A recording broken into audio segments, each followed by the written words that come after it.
Pour la première fois depuis toujours, depuis des siècles, l'or est en train de revenir à la deuxième place. Bonsoir, merci pour cette prise d'altitude sur les marchés financiers de l'allocation d'actifs.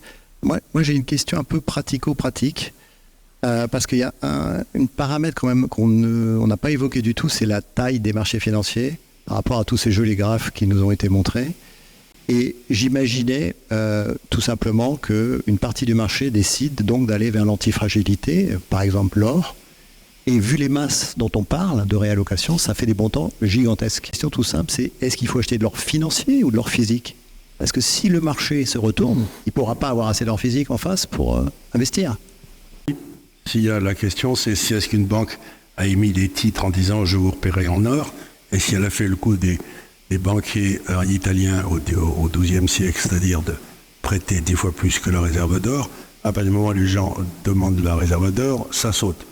Mais je connais 2 ou 3 cas d'ETF or. Le truc où vous n'avez pas d'indication sur combien de papier il y a par rapport au stock d'or, ça c'est du crédit. Oui, mais je vous signale que l'or aujourd'hui, dans le bilan des banques centrales mondiales, est passé à la 2e place devant l'euro. C'est-à-dire pour la première fois depuis toujours, depuis des siècles, l'or est en train de revenir à la 2e place. Et j'attends avec impatience qu'il revienne à la 1re place.